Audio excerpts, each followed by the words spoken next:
Customs officers attacked and injured during drug bust. U.S. ordered 10% flight cuts at major U.S. airports due to shutdowns. And U.S. Supreme Court justices raised doubts about Trump administration's tariff.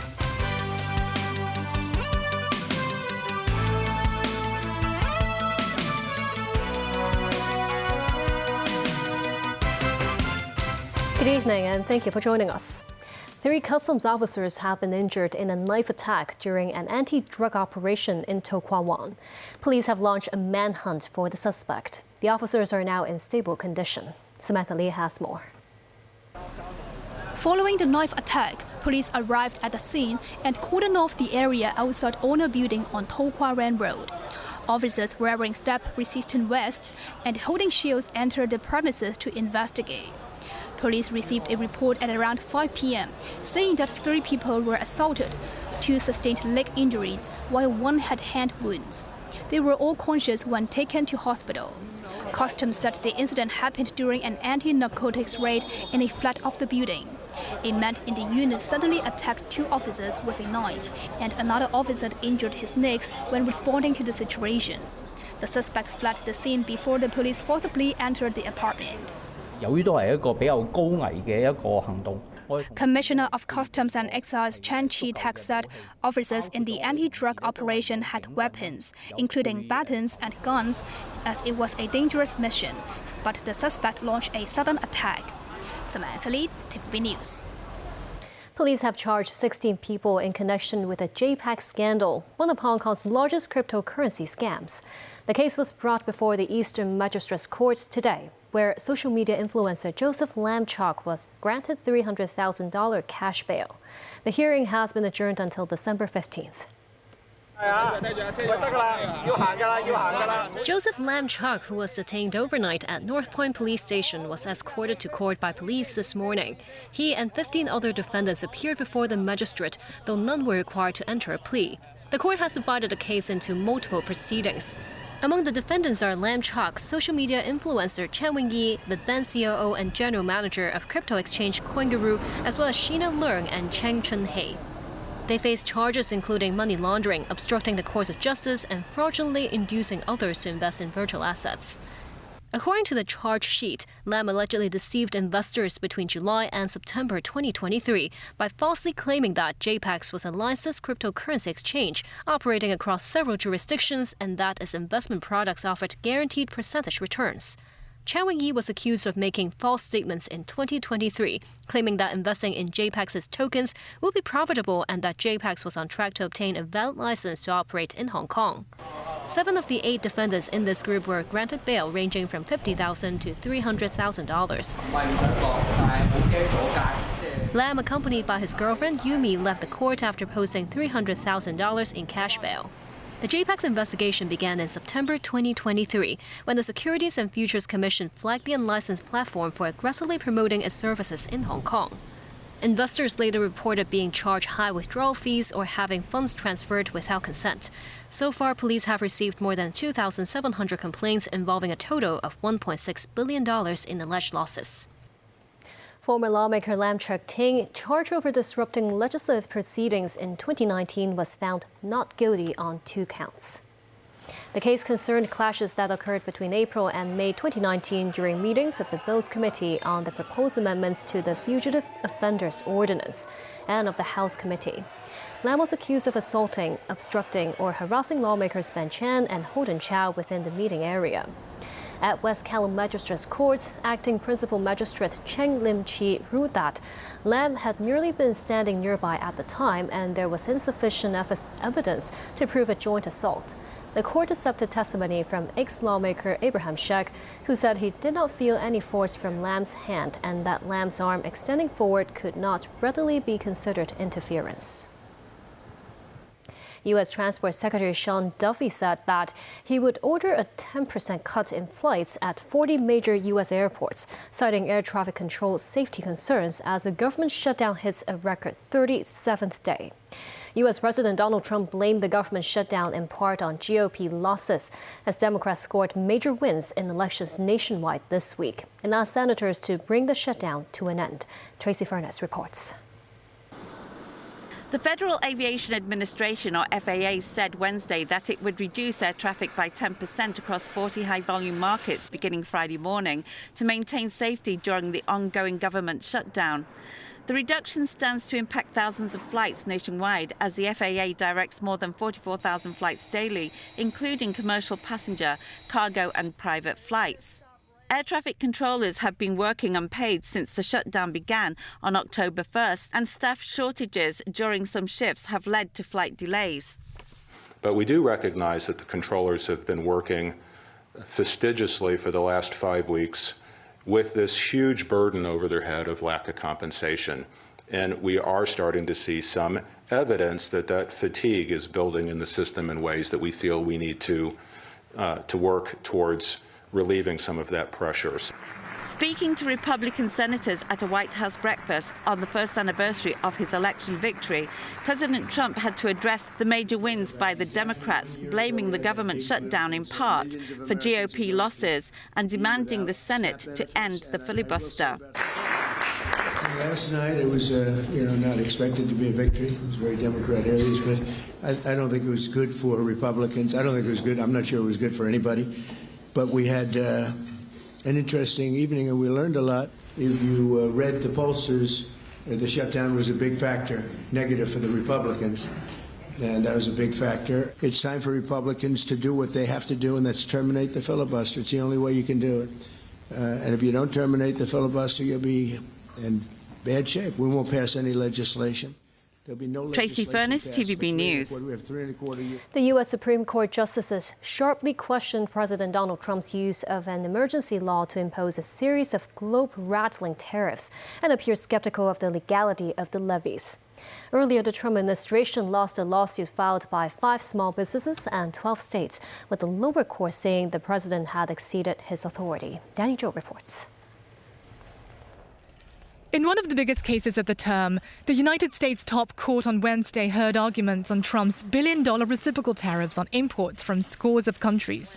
Top officials, including Treasury Secretary Scott Bessent, Commerce Secretary Howard Lutnick and Trade Representative Jameson Greer, were present at the hearing. Trump himself opted against attending, declaring the case a matter of life or death. Over the course of the hearing that lasted for over 2 hours, it is reported that the majority of justices, conservatives and liberals, were openly doubtful about Trump's claim that he has the power to unilaterally levy tariffs under the 1977 International Economic Powers Act. The room was packed today. The judges' questions tended to err on the side of skepticism about whether the president has the authority to impose really wide-ranging and sweeping tariffs around the world. One example was given about how the U.S. doesn't necessarily have a trade deficit with Switzerland, but tariffs have been imposed on them regardless of that. Trump's attorney, Solicitor General John Sauer, noted the imposition of broad-based tariffs was to address 2 emergencies: a persistent trade imbalance and the flow of fentanyl into the country. Conservative Justice Neil Gorsuch refuted the claim, saying Trump had cited purported international emergencies without authorization from Congress. Chief Justice John Roberts said taxes have always been the core power of Congress. And other justices also pointed to Trump's overreach of the executive power to defend his tariff policy by citing the nearly 50-year-old act. Several demonstrators rallied outside the Supreme Court as the pivotal hearing was taking place. Meanwhile, in Shanghai's Import Expo, several American agriculture businessmen expressed their relief after a trade thaw between Beijing and Washington. We just don't like to see our soy trade get caught up in sort of high-level geopolitics. And we don't like tariffs. Tariffs are not good for anybody, and certainly there will be no winners in a trade war.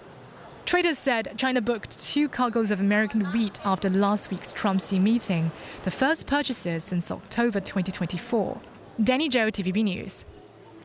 U.S. federal safety investigators have located the black box recorders from the wreckage of a UPS cargo plane that crashed in flames on takeoff from the airport at Louisville, Kentucky, killing at least 12 people.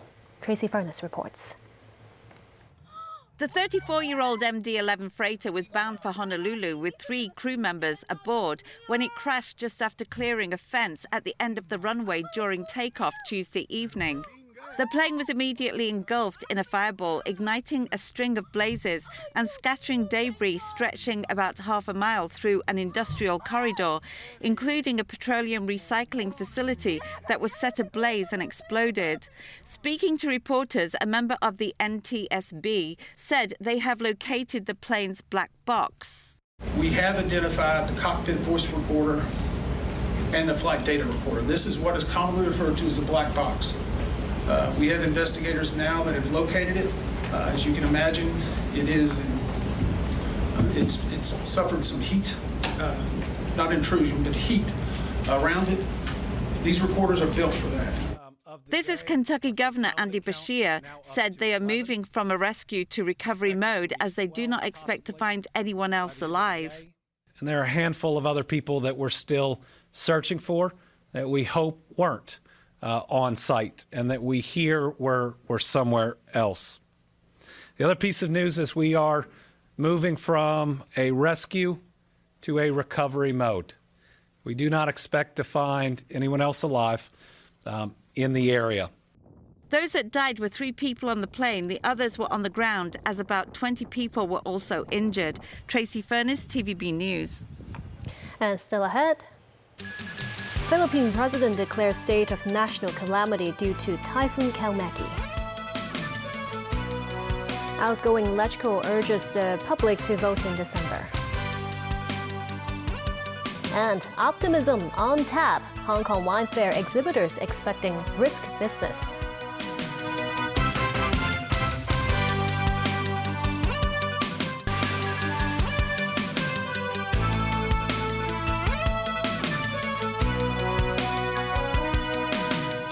Welcome back. The orbiter of China's Mars mission of Tianwen-1 has successfully captured the images of interstellar object 3I Atlas using its high-resolution camera. 3I Atlas is only the 3rd known interstellar object to visit the solar system, so it has sparked plenty of attention among members of the scientific community. Tianwen-1, China's first Mars mission, carries optical payloads originally designed to image the bright Martian surface. Capturing an object 30 million kilometers away represents the first attempt of its kind for the mission. The successful observation represents an important extended mission for Tianwen-1 as it serves as a valuable technical test for China's Tianwen-2 mission aiming to explore a main belt comet. Philippine President Ferdinand Marcos Jr. has declared a state of emergency after Typhoon Kalmaegi left at least 114 dead and 127 others missing. This as authorities issue storm alerts as the powerful typhoon barreled towards Vietnam and South China's Hainan province. Danny Zhou tells us more. Typhoon Kalmaegi affected almost 2 million people in the Philippines and has displaced over 500,000, according to the country's Office of Civil Defense. Most of the deaths were from drowning and flash floods. Among them were 6 victims killed in a helicopter crash in Agusan del Sur province when they were on their way to provide humanitarian help to places battered by the cyclone. In metropolitan Cebu, about 1.5 months' worth of rainfall was recorded in just a day on Tuesday as the city and outlying towns saw flooding that engulfed residential communities. Meanwhile, Kalmaegi is bearing down on central Vietnam, lashing the region with destructive winds and heavy rains. The Aviation Authority issued a storm alert today.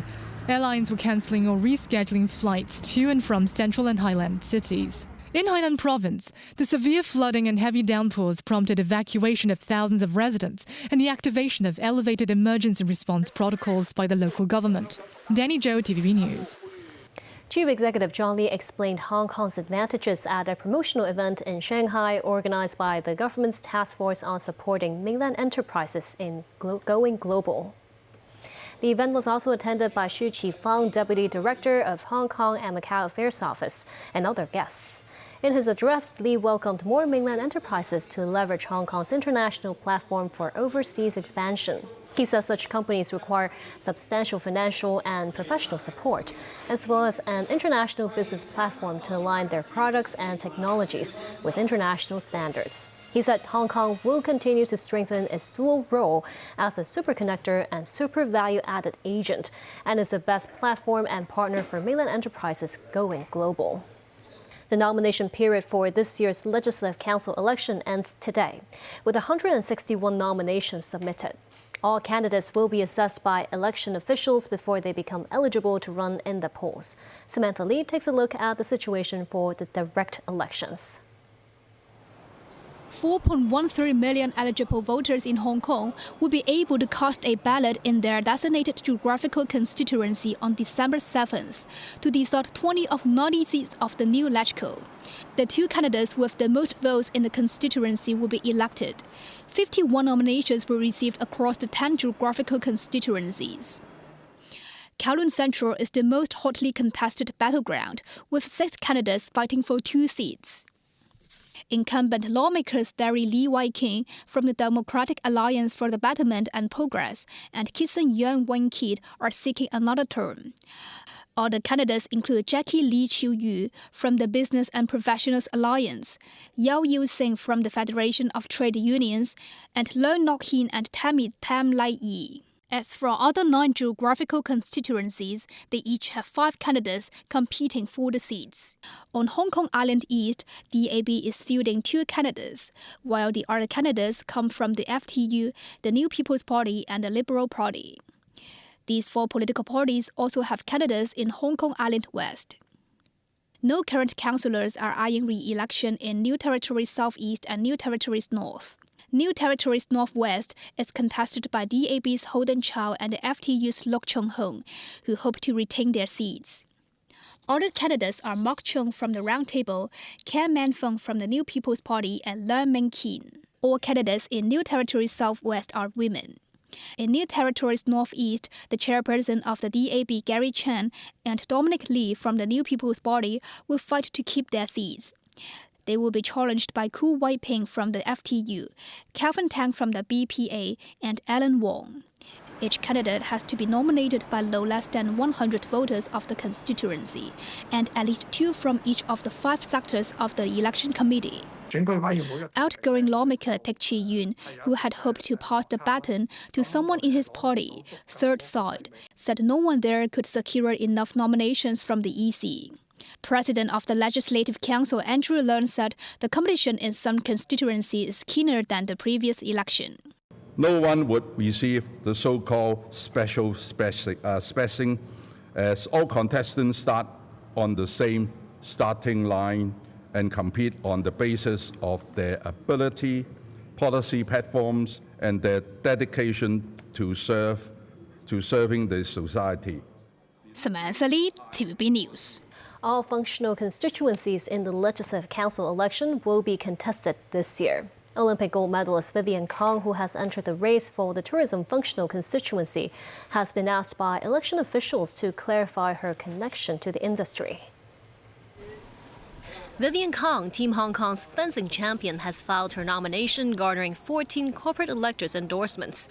As she is not a registered voter in the tourism sector, she was required to declare her close connection with the industry. According to her nomination form, she has been serving since August 2024 as External Affairs Manager at the Jockey Club. She also listed her background as a fencer and a standing committee member of the All China Youth Federation. Election officers sent Kong an email on Monday requesting her to explain how her experience or qualification is relevant to the tourism industry and how they would enable her to represent and contribute to the sector. In her written reply, Kong says, as an Olympic gold medalist, she believes sports and tourism are increasingly interconnected.